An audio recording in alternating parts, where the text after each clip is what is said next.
Hi, welcome everybody. So this is the Property Professional Touch. So it's the first podcast that we've got in the new rebranding. Today, Ron and I have got an exceptional guest with Bryn Walker, and Bryn is a SSAS pension expert and guru. Thank you very much for coming on, Bryn. Really appreciate it. Oh, my pleasure. Thanks ever so for having me. Looking forward to today. Albeit Ron's told me he's got 12 questions, so it's more of an exam than a podcast. But thanks ever so for having me. Well, that's it. And the whole premise of this podcast is what we want to do is add value. So apologies for all the questions, but we're trying to add value. And I know you've got amazing value to the people to our listeners and to our group that's quickly building. But firstly, let's just canter through very quickly and summarize it. Well, what is SSAS? What is a SSAS? Yeah, that's a brilliant place to start. I mean, SSAS is talked about in the property world, in property forums, property meetings, etc. Seems to be bandied around. You should have a SSAS. You should have a SSAS. All sounds great, but yes, what is it? That's a really good start. So SSAS stands for Small Self-Administered Scheme. That's where the SSAS comes from. Now, don't want everybody to switch off within 2 minutes, but it is a type of pension scheme. But please don't switch off. I'm going to try to make it interesting, and hopefully throughout the course of the questions, you'll see why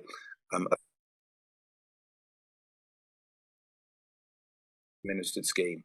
Now, unlike many pension schemes that your listeners will be investing into or have had in the past, what differentiates a SSAS is what it's called is an occupational pension scheme. So what I mean by that is it has to be set up by an employer called a sponsoring employer. So a SSAS is written under the same rules as sort of like the Marks and Spencer pension scheme or the BT pension scheme. These massive pension schemes are occupational pension schemes, and a SSAS falls into that category. So to start with, you have to have a trading company which can set up a SSAS. The SSAS sets up the company sets up a SSAS on behalf of the employees of that company, generally the important employees, which happen in many cases in SME businesses to be the owners and their family. So the idea of the pension scheme is that it's there to support the owners in the future for their retirement. However, between now and then, there are a number of interesting investment opportunities that the SSAS pension can invest into, which perhaps aren't normally available under the types of pensions that your listeners may be investing into currently. Yeah, brilliant. Okay, that's probably what why. SSAS is. Sorry, go on. I was going to say that's what a SSAS is to start with. So it's a type of pension scheme that has advantages for property investors. And that's why people talk about it so much. And very interestingly, what we've found is that whilst we talk about it so much, there's not many that know about it. And there are various different people that will say, will advise you, go and get a SSAS, go and get a SSAS. But when speaking to yourself, I understand why it's important to go to the expertise. Because when I chat to you, you tell me why it's important for, or why it can be utilised for property investing. So why is it so useful for property investing? Okay, so the premise of SSAS, I mean, small self-administered schemes have been around since 1973. They've sort of only recently, I suppose, made their way into the mainstream property market, but the SSAS itself has been around since 1973. The major reason I think that they came about was basically metal bashers, in the Midlands and the North, quite successful companies. The owners weren't particularly making much in the way of pension provision, and HMRC sort of wondered why. So they did a bit of a straw poll of directors and asked them why they weren't making pension contributions. And I think the major answer that came out is, whilst we may be having a good year this year, due to the vagaries of business, we have no idea what next year is going to be like. So there's no way we're going to put money into something that we can't touch for the next 30 years, where next year, we may well need that cash flow. So revenue had a think, and basically government had a think, revenue and government together, and basically, drew up a whole set of rules brand new set of rules for governing a small self-administered scheme. The major one of which was if, for example, the company wanted to make a contribution this year and then borrow half of it back for business purposes, then it would be allowed to do so with suitable security. So I guess what that allows company directors to do, if they can make a contribution this year, contribution next year, then in the third year have a bad year, they can essentially borrow 1 full year's of contributions back, support the business, and perhaps go back to making a contribution the fourth year. And that added degree of flexibility that the money is not gone forever is basically what differentiates SSAS from other types of pension arrangements that existed before and still exist now. So the idea really is to take away the fear that this money is not gone forever. The second major reason that I think SSAS became popular was their ability to buy commercial property or commercial premises. So this enabled owners of SMEs, metal bashers, as I fondly call them, coming from the Midlands as I do. A lot of my clients are metal bashers, very successful metal bashers, and I love them. But they all work out of factories, units, industrial units, etc., etc.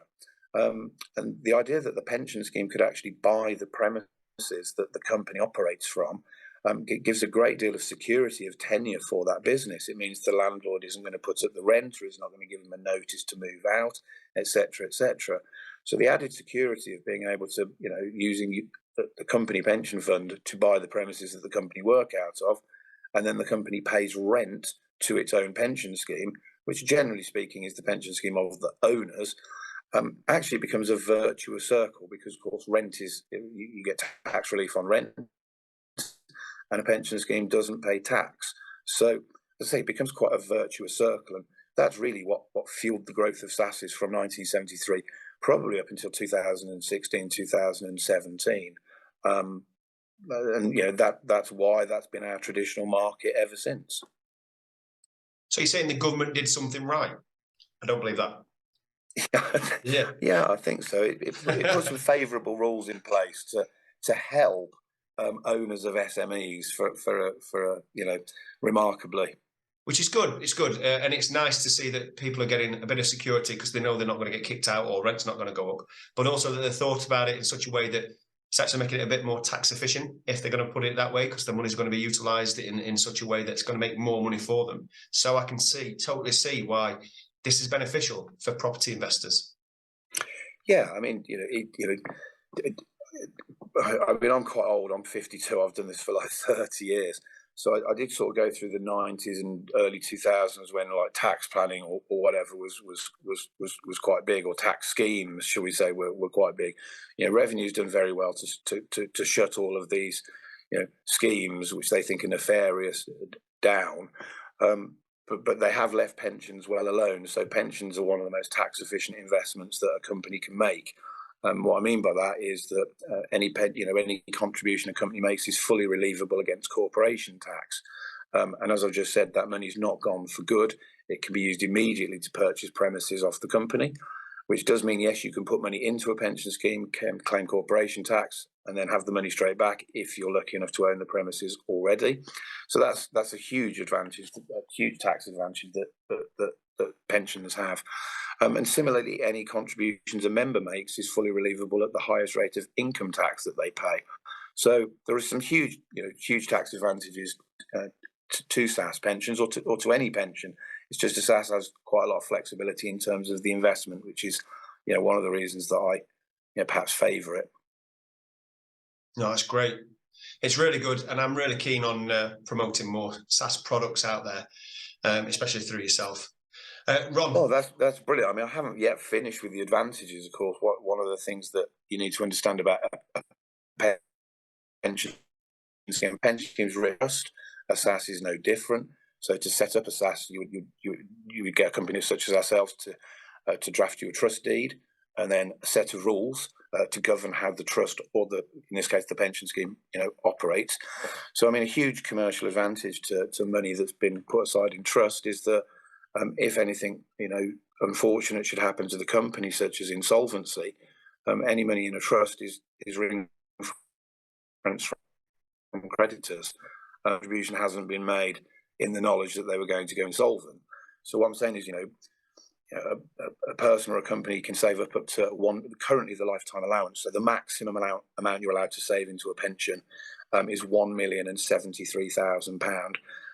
That amount's free from inheritance tax. So there's a potential saving of £440,000, a little bit more than that, to your to your beneficiaries, which is amazing. But if anything unfortunate should happen to the company, then the money that's been put aside into the pension fund is protected, which I think is it's a tremendous addition that's often either glossed over or not thought about. Companies holding huge financial reserves on the balance sheet. We've all been through COVID. We've all seen hundreds, if not thousands, of companies, unfortunately, become insolvent through no faults of their own. I'm not saying it's nice to have the pension, but if the worst happened, it would be nice to know that all of your life savings haven't just disappeared in one go, because a lot of people say my business is my pension. So yeah, that's just a little byproduct of putting money aside into a SSAS pension, which I think is, as I said, it's glossed over a lot, whereas I think it's quite an important fact. Yeah, and it's a no-brainer for me. I think it's a brilliant way of investing in property and keep yourself secure, especially as you mentioned. So I was going to talk about it a bit later, but I'll bring it up now. A financial roadmap, and I think as you're looking through your career and what you're going to be doing, SSASs offer that opportunity to have a financial roadmap and look at your own exits. Your exits for you and your family. So inheritance tax, like what you mentioned, if you get up to that £1 million, what is it, £1,073,000? Is that right? £1,073,000. Yeah, which then, if you're talking about that for inheritance tax, which you mentioned, which is over 440,000 saved, why not stick it in? Why not put it in there? And that's per person, isn't it, as well? So you could have two people on there, £1 million each. It is. I mean, loath for me to be traditional in this day and age, but many families do consist of let's say a husband and wife or two life partners, etc., who have children. It's a personal allowance, so £1,073,000 each, which is what £2,156,000 between said couple, which suddenly becomes £880,000 saved for the next generation. I mean, these are big numbers, so why pay tax if you don't have to? Well, exactly, and I think that's why the majority of us want us to start a business, is to make a bit more money, but also pass something to further generations. Or certainly that's what I do anyway. Yeah, legacy. Many of us with children, that's the whole point. Certainly, I was brought up that parents came from a working class background. Dad's from a mining village in South Wales. He was the first generation to buy a house. It was all about leaving it to the children and wealth descending through the generations, legacy planning, etc. I just think this is a fantastic tool for legacy planning. It's probably why most SSASs do ultimately end up as family trusts, because when second generation go into business, they generally become members of the SSAS. They grow up, they get married, they have children, their children grow up. A SSAS can have up to 11 members because it's an occupational pension scheme designed for a company to take out. So it can have up to 11 members, which kind of works nicely through perhaps 3 generations of a family, all of the investment of which is tax-free. So you could benefit from tax-free investment growth for 80 years here, and that's adding another 19% compound growth onto your investment every year. It's enormous, and then the inheritance tax savings on top of that. So it should certainly be it should certainly be in the mix for a conversation. And if you're running your own business, I'd be hard pushed to think of a better option for a SSAS. I'd like to kind of cut to the chase. They're not that expensive. You will hear, oh, don't do a SSAS, they're really expensive. I mean, there's a number of specialist providers around. Retirement Capital are one of them. Thank you very much for having us. But we have some friendly competitors who are equally brilliant. Let's just run with charges. So for us to set up a SSAS, it's £1,500 to set up a SSAS because a company doesn't have one. So that's for provision of trust deed, that's provision of rules, That's to tax register the scheme through HMRC, which is about an 8-week process, setting up a bank account, etc., etc. So all of the administrative functions to actually set up an occupational pension scheme from scratch with us is £1,500. You then have to administer the pension scheme going forward. That's a legal requirement because HMRC are giving tax relief in a number of ways on either contributions or growth on this. So HMRC want to know that people's pensions are safe and they're being looked after and administered in a responsible manner that complies with the pensions tax manual. You can do that yourself if you're a qualified pension. If you want to qualify as a pensions administrator, that's fully allowed. But I often say, why would you want to buy a dog and bark yourself? Yeah. This is what we do for a living. You can theoretically draw up your own accounts for your limited company, but who the hell does that? Because it's a ball ache and nobody wants to.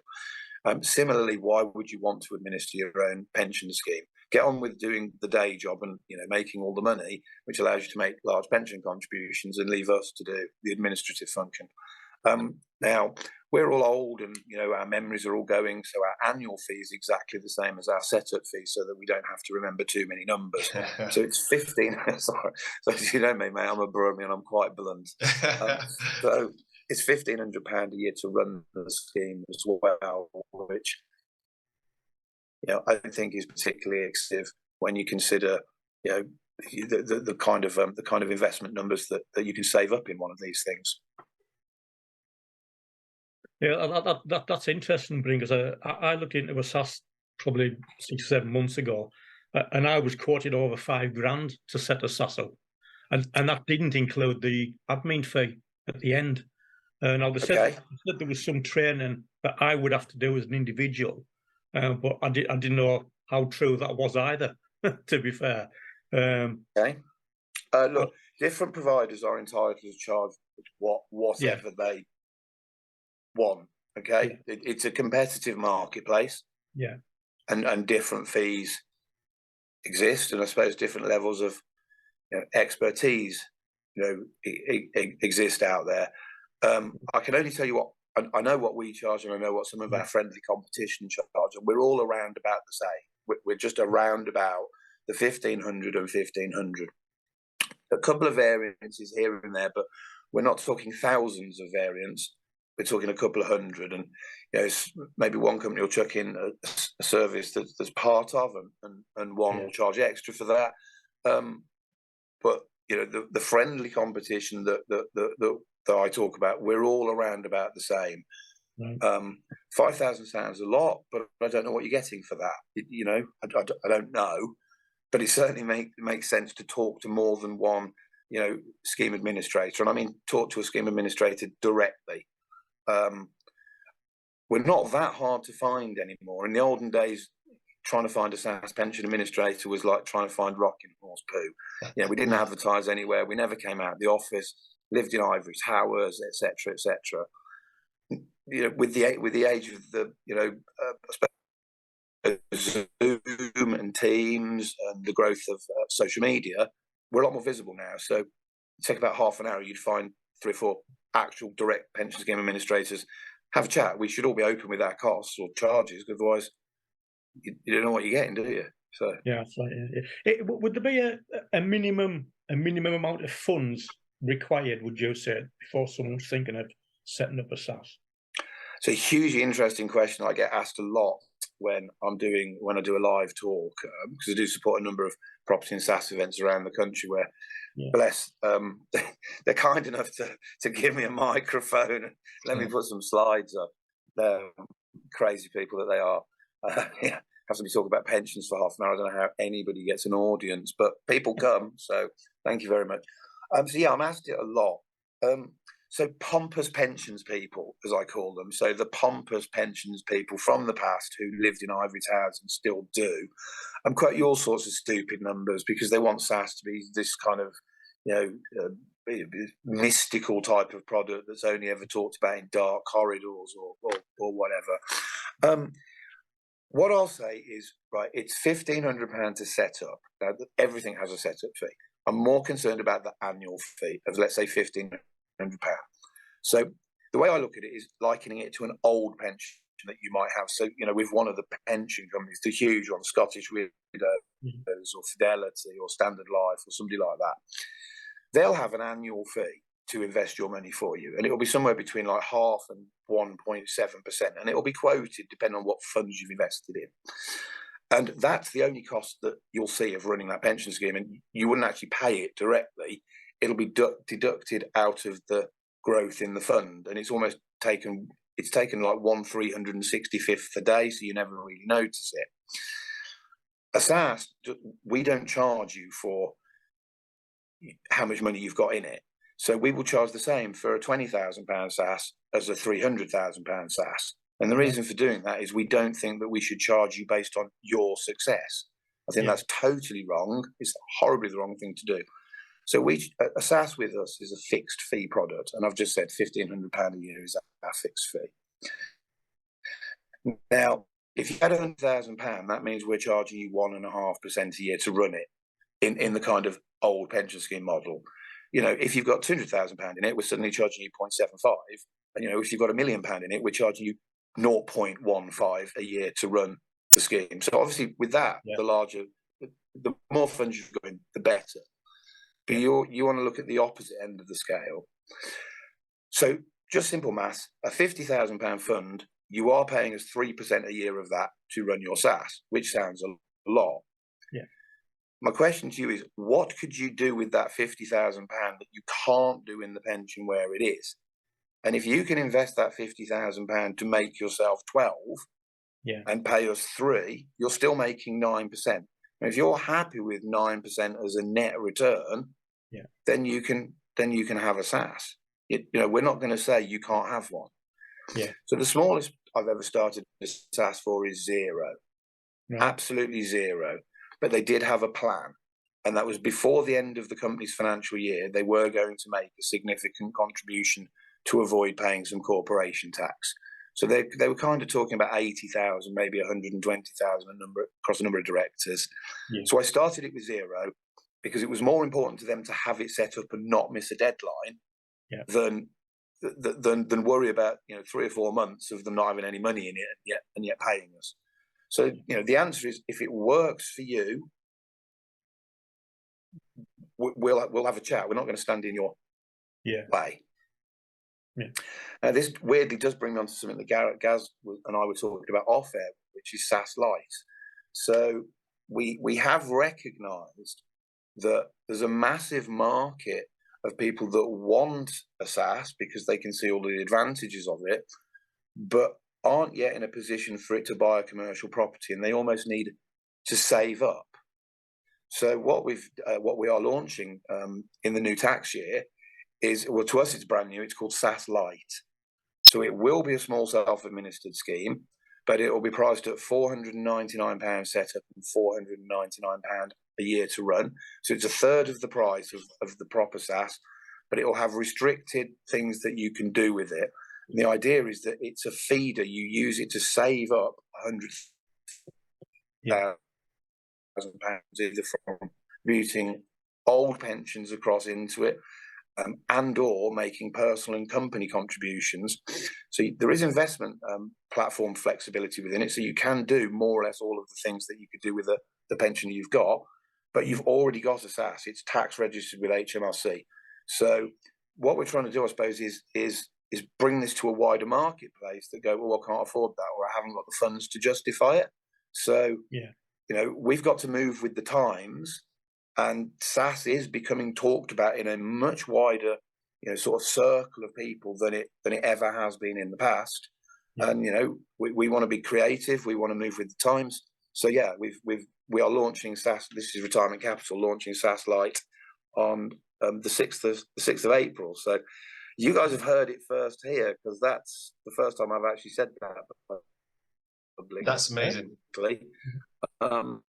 So you've got an exclusive. We've got an exclusive. There we go. That's really good. It's really exciting. And I would say that I would suggest that this is partly down to you and your team for promoting SSAS. I mean, you go to Scotland, you go all the way down to the South Coast, go to London, you go to Wales.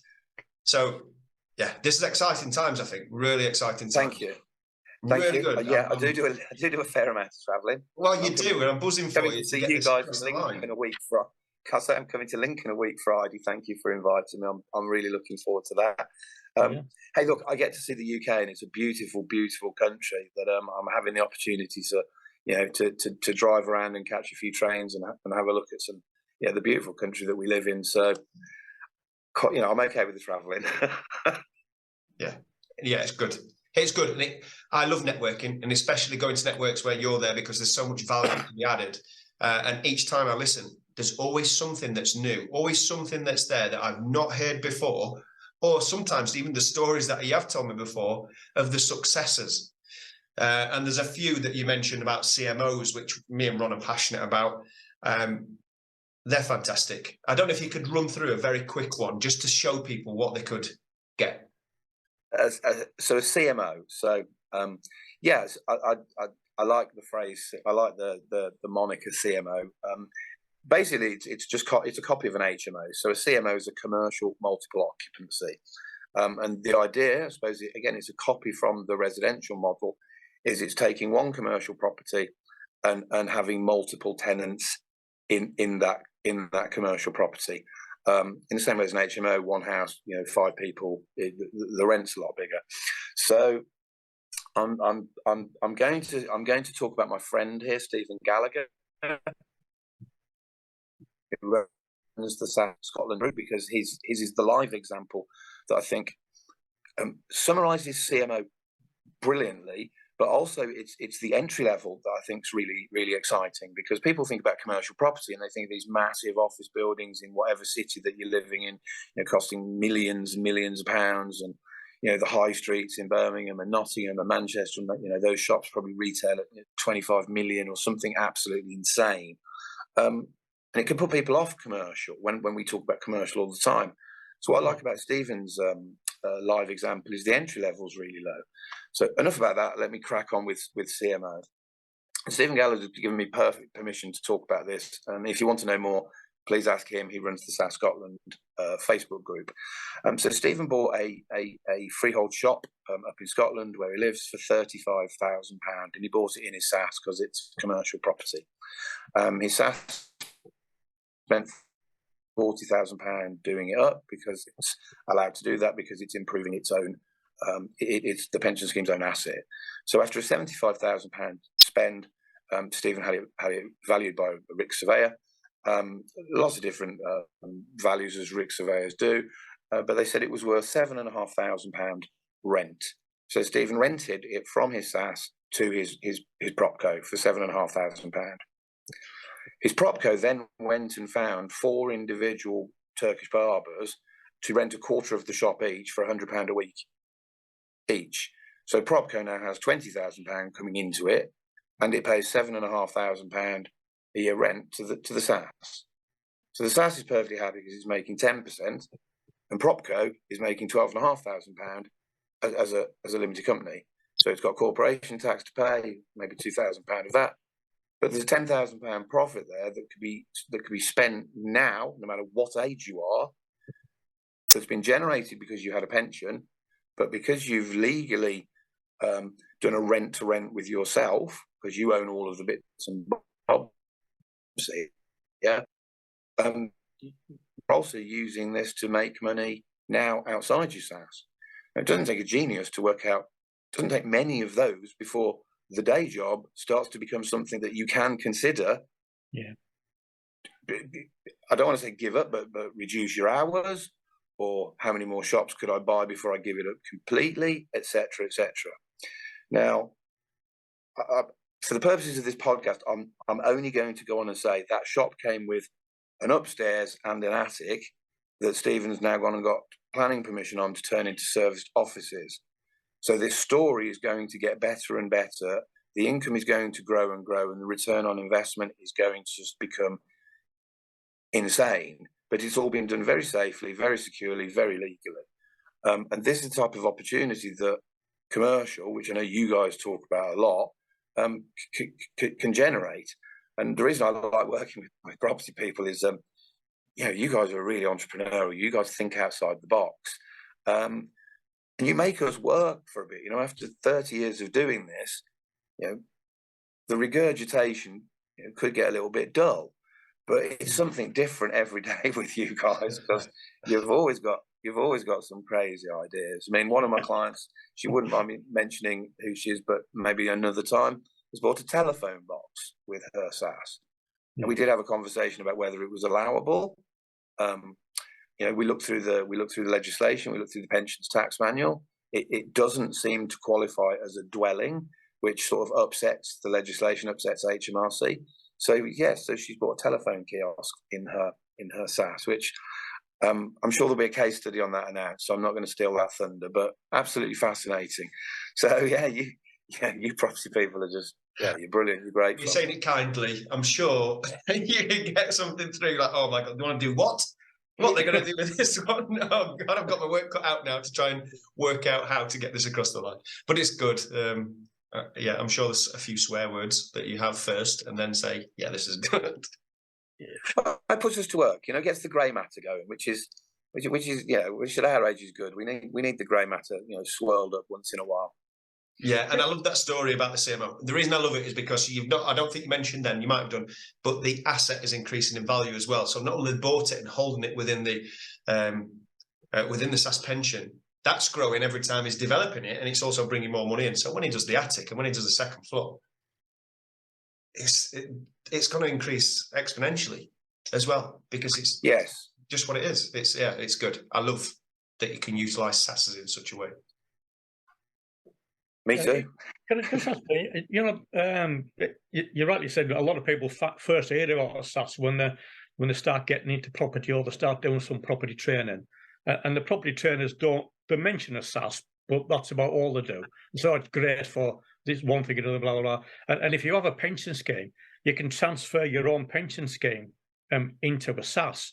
Well, so when I was doing some research myself, I quickly found out that I couldn't transfer my pension scheme into a SAS, and my wife Barbara couldn't transfer hers into a SAS either, because mine was the United Kingdom Atomic Energy Authority, and Barbara's is teaching one, so they're both government schemes. So it might be worthwhile if you just explain to people what type of pension schemes you can and can't transfer into a SAS. Okay, yeah, great shout. The technical answer is you could transfer any pension scheme into a SAS that's not an unfunded government scheme. Yeah, that was both of ours. Not all government schemes. Not all government schemes are unfunded.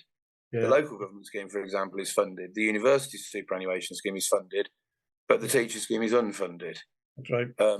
Now, this is like a way back historical thing when these vast pension schemes were first started. I always sort of liken it to, again, because I'm old, the Bible's 70 years and 10. When these pension schemes started, that was life expectancy. So people would work to 65 and drop dead at 70.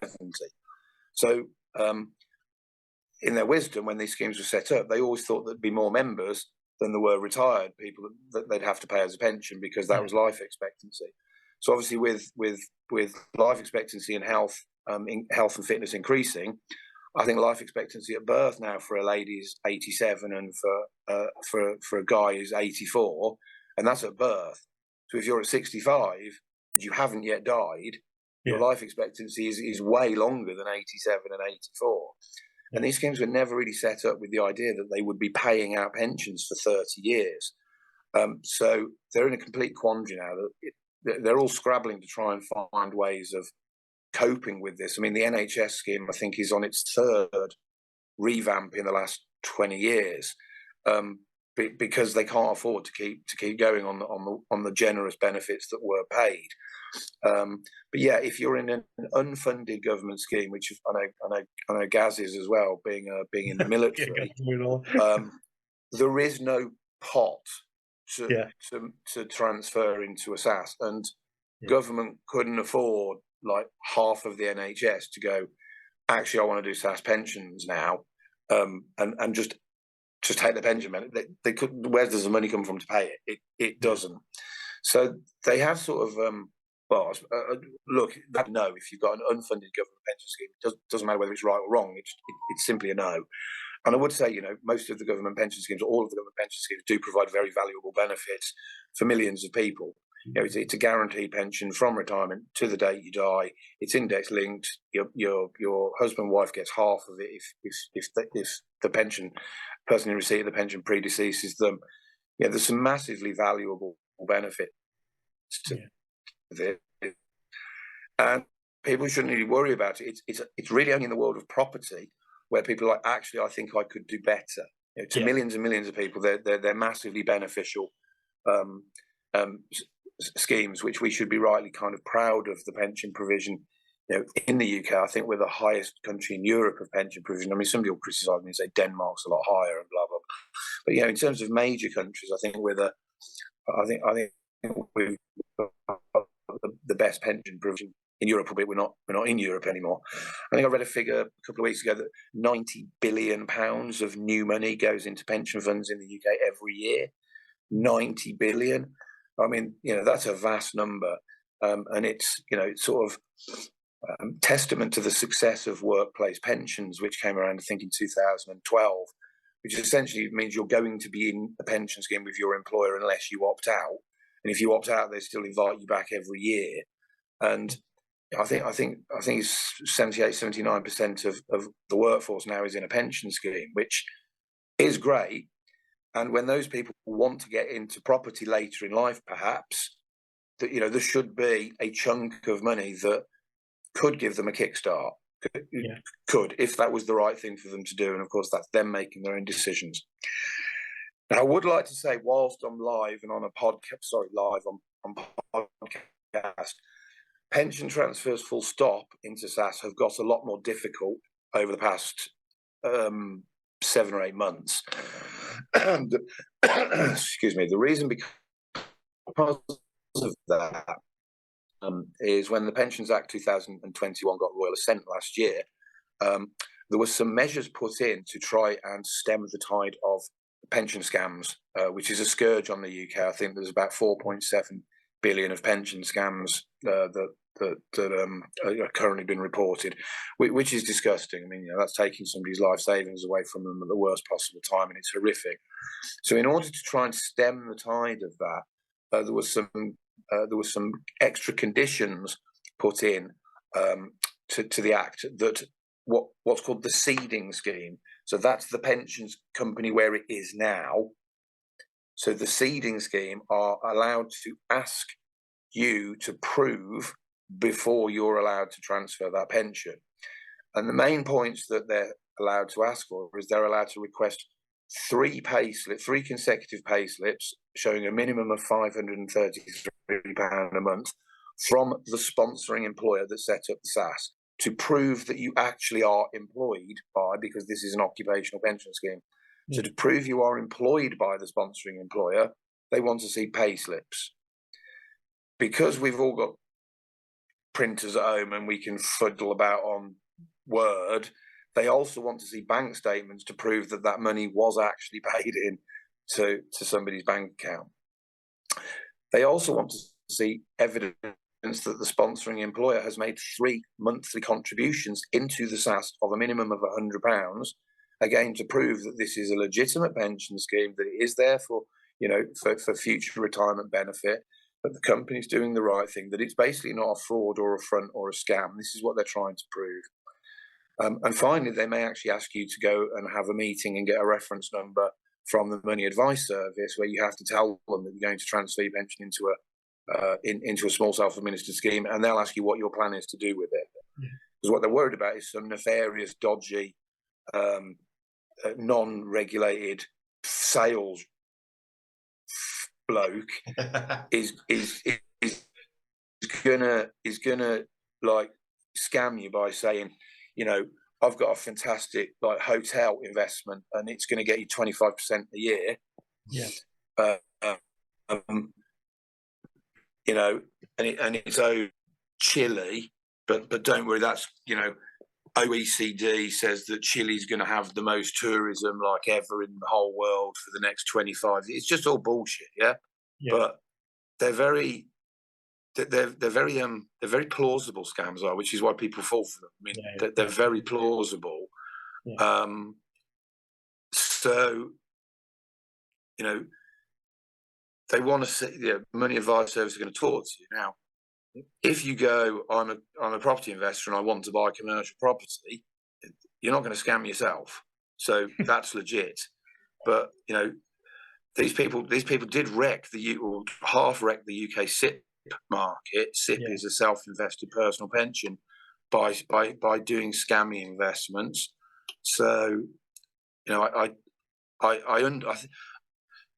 think it's a bit of a hammer to crack a nut, but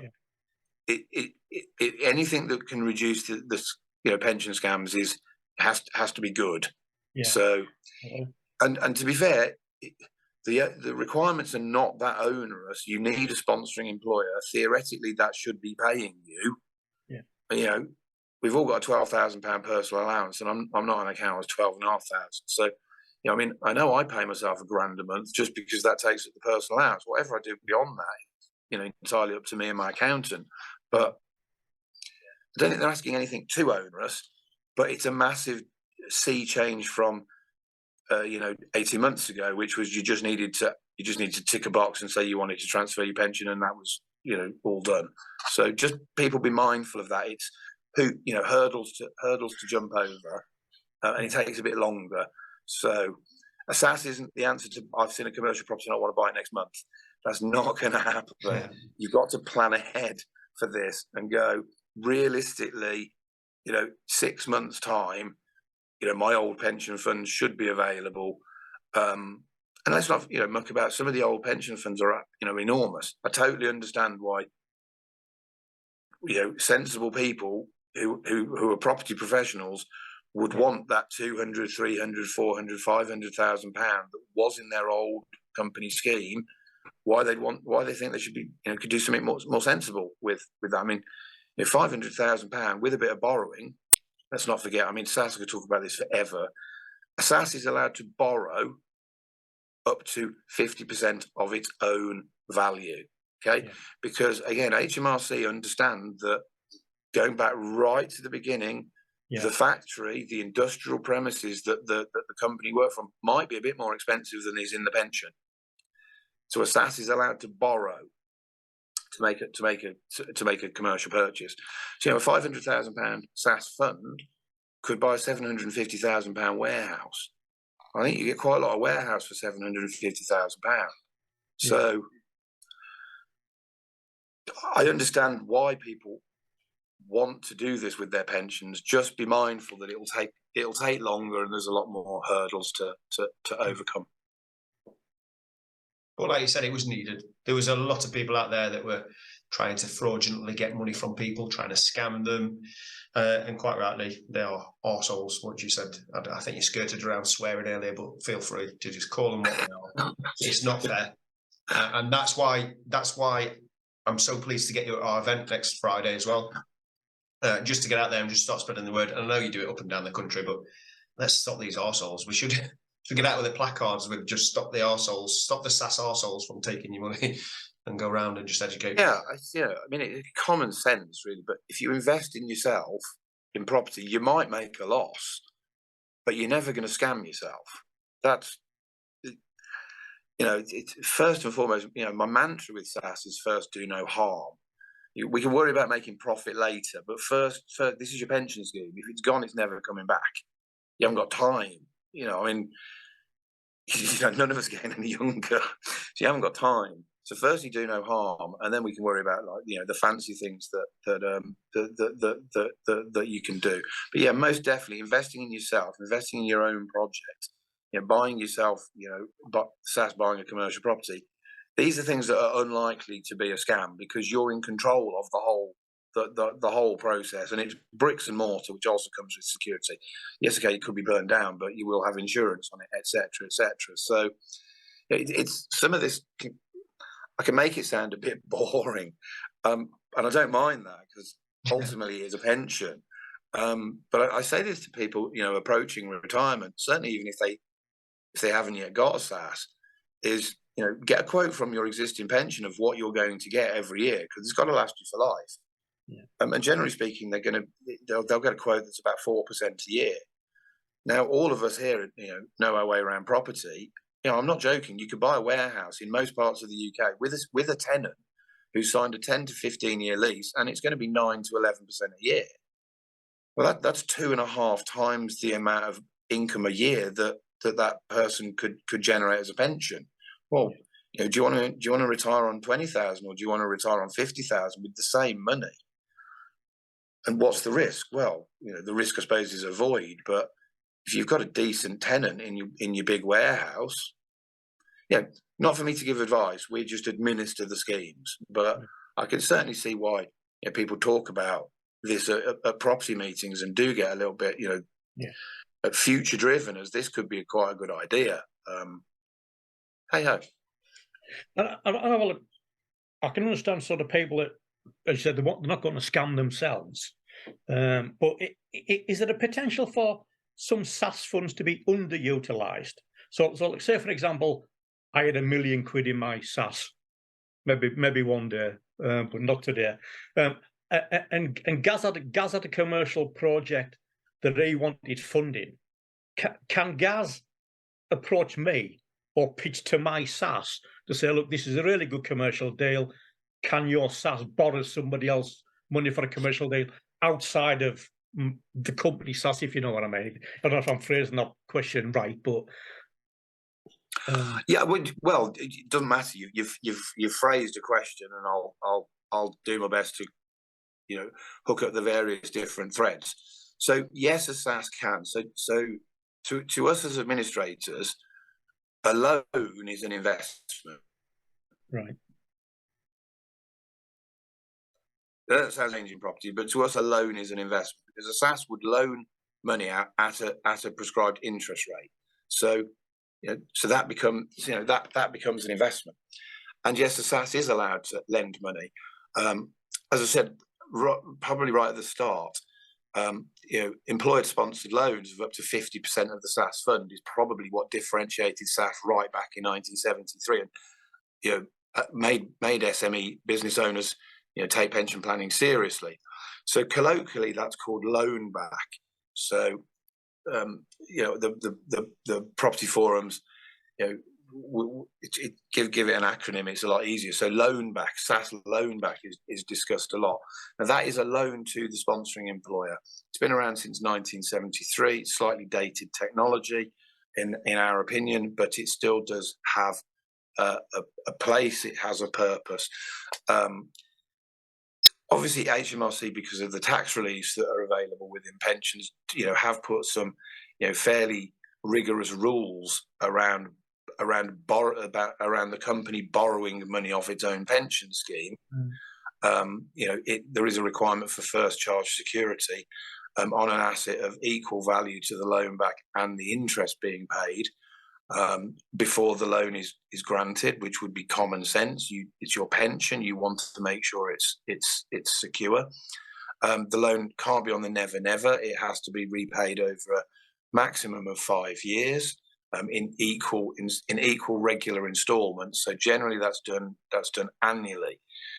Now, 12 months ago, there is a rule on interest, which it has to be 1% above the average of the top 5 lending banks. So most people think base rate, but it's the average of the top 5 lending banks. Let's call it base rate, which a year ago was 0.1. So SSAS loans were quite cheap, 1.1%. Base rate's obviously shot up now. So you are looking at sort of 5% as a loan, but you also have to pay 20% of capital back a year. So one of the big issues with loan back now going forwards is, what are you going to do with that money that will allow you to pay 25% of it back a year? Because that's not like any yield I've ever heard of. So loaning to yourself, loaning to your sponsoring employer, always been allowable with security. Care needs to be taken of the consequences. So it's not just something to enter into lightly. Ridiculously in the legislation, lending money to an unconnected party. So that's unconnected in terms of family down to, I think, like a second cousin. There is a list somewhere of what family connection counts. So you're not allowed to lend it to a connected person, family, why revenue, not stupid, it's not beyond the wit of man. You could lend it to your brother and it could reappear in a brown paper bag back to you and no tax has been paid, etc., etc. Yeah. I mean, again, it's revenue. You know, your best mate could do the same thing, but your best mate's technically not connected to you. So these are just rules that you need to be mindful of. So lending to an unconnected third party, also unconnected in business. So two business owners can't lend money to each other. Yeah. This is called reciprocal lending, which is banned. So there's no clever way around. I'll give you money and you give me money. That just doesn't work. We have to do reporting to revenue, event reporting for everything that goes on within your SSAS, and it doesn't take them long to join up the dots and then fine everybody 40% unauthorised payment charges for breaking the rules. So the penalties are severe if you break the rules. Again, go back to why buy a dog and bark yourself. However, with all of those issues aside, lending money to somebody, complete stranger, is legally easier than it is to lend money to yourself. Yeah, it's just a quirk of the legislation. So, I mean, we would never, ever in a million years suggest lending money to a complete stranger. But the way property works, there's a lot of JVs around. There is a lot of people looking for investment funds, and they're offering. That's what I was hitting at, really. Yeah, offering quite decent rates of return or offering various degrees of security at these things. So, it's an allowable investment within a SSAS. We would always kind of, ask you to consider the Trustee Act 1925, which is a trustee of your own pension scheme. You are bound by, which requires trustees to act with prudency, commerciality, and security at all times. Yeah. Bearing that in mind, third-party loans are allowable, and I suppose quite a popular investment within the SSAS and property community. Now, horrifically, there are some horrible stories of where these have gone horribly wrong. Yeah. I think JVIP, unfortunately, went bust with 29 million of unsecured lending attached to it. I mean, you can all read about that one. So I think it's made a lot of sort of the professional administrators go, is this getting a bit too Wild Westy? So I think we've seen a tightening up amongst ourselves and our friendly competitors of, let's look a little bit more closely at these third-party loans, and basically because trying to self-police. If we don't, HMRC will, and they'll come in with a big stick rather than us being, a friendly administrator who's, on your side trying to help, but also trying to keep you within the rules and trying to make sure you don't lose money, etc., etc. So it's quite a strange job. As is, we want to work with you, but we don't want the total gung ho flying off the edge of the seat of the, of your pants. Even though you are entrepreneurial, we've got to try and remember the prudency, commerciality, security aspects of it. Yeah. So, I mean, it's a great question because it's very topical at the moment. I mean, I know of one provider that's basically just said, no, we're not doing any third-party loans at all. We don't care that it's allowable. We're just not prepared to take the risk on our book. And I can empathise with that as a view, because we can't police these loans. It's not to us to do due diligence.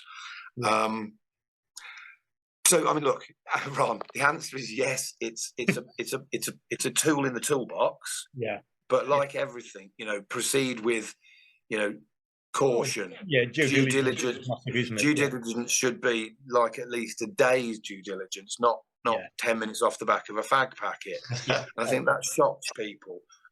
What we would consider to be, a reasonable amount of due diligence, which would be at least 3 years published accounts from them, an asset and liability statement, 3 years of bank statements, a full listing of every company they've ever been involved in, a company's house. These are just like basic details. And this is without even looking at the project, which you guys should be doing huge due diligence on, as you well know. So, yeah, it's a great question, and it's very, very topical. And the attitude from our side may change. If we have more conversations with revenue and they start to really sort of you can get a sense from a meeting where they're going to go next and what they don't like, and it's a movable feast, because SSAS is becoming massively more popular than I think any of us actually ever thought it would. So with great power comes great responsibility, I suppose. And one of the problems with the property world certainly is it's completely unregulated. A lot of the other areas of SSAS have got regulation attached. I mean, pensions is a very regulated area, as you all know. SSAS slightly less so, because you're all seen as grown-ups. You're all running your own companies. You're all member trustees of your own pension scheme. But even so, there's regulation around. Whereas property, there's almost none. So, Well, again, when you first start off on your property sort of trading, or you start finding things out, and they mention the SSAS, they don't really mention there's a massive difference between your SSAS investing in commercial property compared to residential property. Could you explain a bit about the SSAS and residential? I can try. Okay, so thanks for that one. Okay, so nice one, Ron. What you doing? Nice one. Cheers. So so a SSAS was never designed for residential property purchase. The legislation was never sort of residential is great. In fact, it's completely the antithesis of that. HMRC don't want you sleeping in your pension, and they don't call it residential, just so you know. The legislation refers to these things as dwellings. So it's a much broader stroke than residential property. It's a dwelling, which means can you sleep in it? And in the main, the answer is no. If you buy a dwelling within a SSAS, then there'll be a 40% unauthorised payment charge levied on the pension scheme, because it's not an allowable investment. Now, I think there are 16 exemptions within the legislation of when residential property doesn't count, or when a property or a dwelling doesn't count as a dwelling, so it would become an allowable investment. It's quite. I mean, there's some strange ones. I mean, there's some obvious ones. So a care home. Okay, that's fine. So I mean, a SSAS can own a care home. It can't operate a care home because a SSAS can't trade. But it could own the building and sell an operator license. A bit like the CMO strategy I talked about earlier, where you're renting to some. With care homes, you'd rent it off to a huge provider, probably on a 20 to 25-year lease. It could actually be a really good investment for a SSAS. Hospices are also included on the list, as are prisons. Albeit I've never known anybody be able to buy or build a prison for like £1 million. They seem to be a little bit more expensive than that. I mean, there are some sort of let's say the 16 exemptions. Many of them are around the sort of the care field, because the government can't afford to house all of the people that it has a commitment to house. I think some of these commitments is a Community Care Act, when the old Prime Minister said we want people living in the community, not in these horrible like institutional kind of places that it was. Was it Cameron that said that? But they can't afford to build the properties to cope with the government's policy. So of course they'll let private individuals do it, and they'll let SSAS pension funds do it, purely selfishly because they can't afford it themselves. So there are 16 exemptions. Children's homes is another example. But talk to your SSAS administrator about them. The legislation is published. We can send you a list. It's a published list. That nobody's trying to hide anything or catch you out. But the problem you have with entrepreneurs is that they always want to push the line. So is that? Well, I want to do that. Well, I'm going to make it look like one of these. And the problem is HMRC, they're understaffed. they might not see this for a couple of years, but they're not stupid. Eventually, if they see a trend, they're going to look into it, and that's one of the things that, from our point of view, is hugely concerning, because we think the opportunities that SSAS presents are so huge. Why would you want to risk wrecking it for something that's grey? Yeah. So. Yeah. Well, it's great. But because they never really explain why you can't. Well, I suppose you can invest in it. You're going to get hammered with a 40% charge, but they don't really explain in your property training why you shouldn't really invest in residential from a SSAS. So there'll be a lot of people out there like myself until a few years ago didn't understand why you shouldn't. But you've explained that now, so that's good. The thing I would say, Ron, to be fair, because I obviously have this conversation a lot going around the country. Yeah. Because people hear about SSAS and they want to take control of their own pension, and they are in property. Yeah. And then when I mention commercial, they kind of go, a bit scary that is, and different words, different terminologies, which I understand. I've got properties myself, residential and commercial, so I do kind of understand that move can be a bit scary. Yeah. It's kind of why I do like the shop. It looks like a house. It's got an upstairs and a downstairs. It's almost got a front room and a back room. Yeah. It looks very much like a house, so it's not really that far removed from what somebody's doing, anyway. And I think it's quite a gentle starter into commercial. This is all free. I'm not doing training courses or anything like that. It's just, to me, it just strikes me that a shop looks a little bit like a house, and that might be where I'd start my journey into commercial. Well, I'm conscious I've really been hogging the questions today, so I don't think Gaz has got any. I've only got one left now, so have you got any questions, Gaz? Fire away, Ron. Fire away with your final question. I've been jumping in at points, haven't I? And this is what it's all about, is asking the correct questions to the expert. So I don't mind. I'm not here to take the limelight. The limelight is purely on Bryn for adding value. So, today's been great because I don't know a lot about SSAS myself. So that's why I've probably been hogging the questions, because I like questions. I mean, God, it's better than me rattling on for 40 minutes. That'd be boring as hell. So please. Well, so far you've passed the interview. We'll contact you. You don't contact us. But my last question was. And you can have as much of a rant as you want to, so fire away. What really makes your blood boil in the sort of the SSAS industry and some of the providers at the moment? Oh, blimey, that's a good one. Well, I'm not going to rant about providers. We all do a hard job.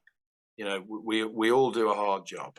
One out there charging 5,000 that you said that may make my blood boil, but.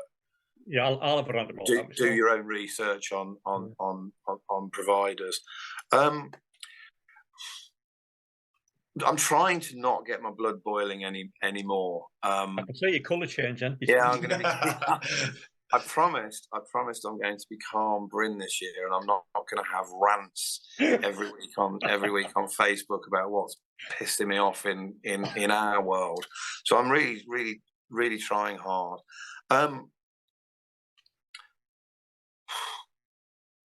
What's upsetting me? Ron's questions. Yeah, I'm trying to be politically correct here. It's not really upsetting. I mean, the residential thing keeps coming, but I think that's probably like a lack of education. Yeah. But again, that's whose fault is that? Well, it's probably our fault for living in ivory towers for so long and not getting out and not educating. Because if there is a vacuum, people will fill that for their own commercial ends, and everybody's got a right to make a living. Whether or not they're giving the right information or selling the right information actually doesn't matter, because they're not. It's not a regulated industry, is it? Selling courses. So I mean, I suppose that's kind of a difficult one. the fact that the legislation and the pensions tax manual are written in a way that's open to interpretation makes all of our lives difficult.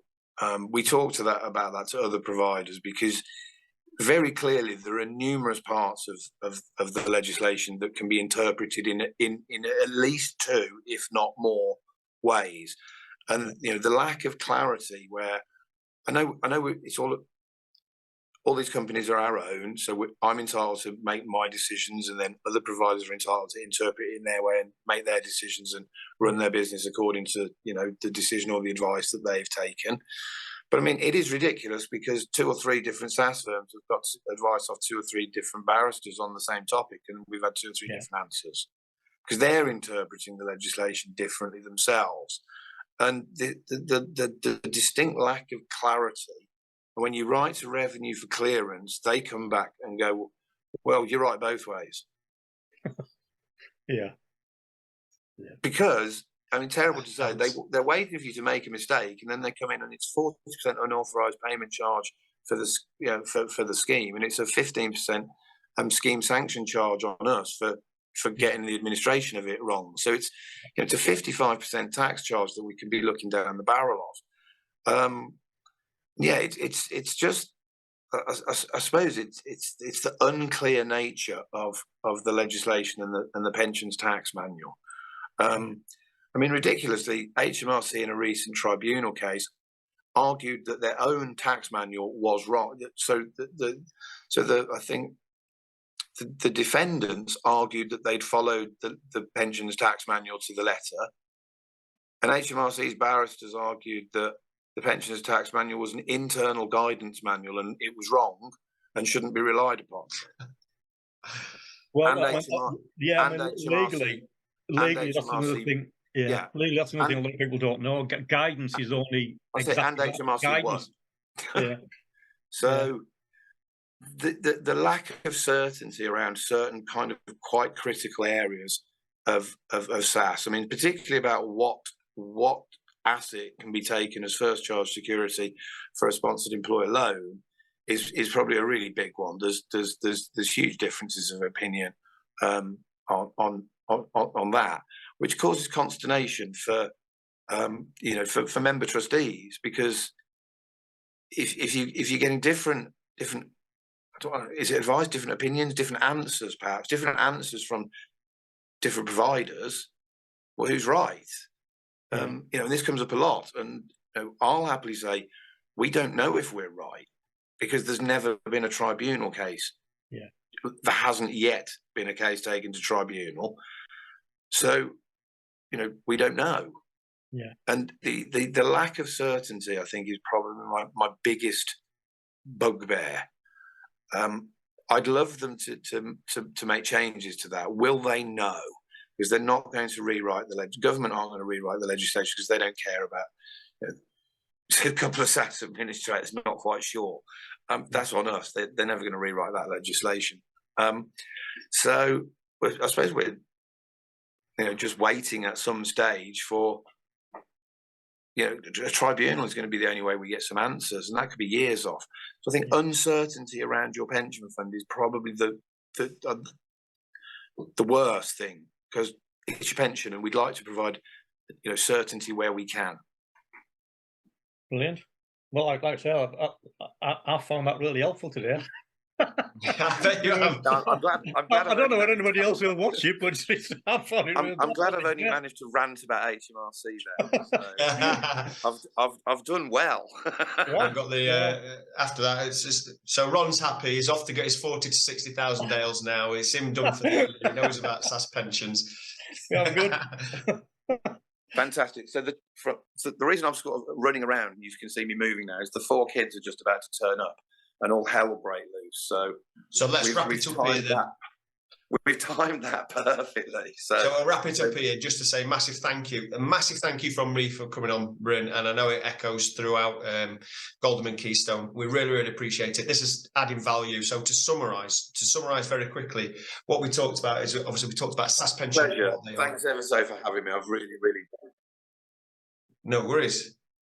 So we talked about SSAS pensions. Yep. what they can do, the opportunities within property.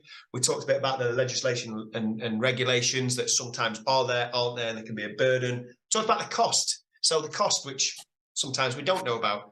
And then we talked about the exclusivity. So your exclusivity is that you've got SSAS Lite coming online 6th of April, which gives an opportunity for other people. So I massively appreciate that you've got this exclusivity out with us.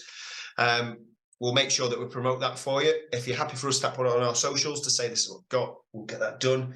But other than that, just thank you so much for your time. We really, really appreciate it. Absolute pleasure. Thank you for having me. Really enjoyed it, and look forward to seeing you and your guests on the 17th as well.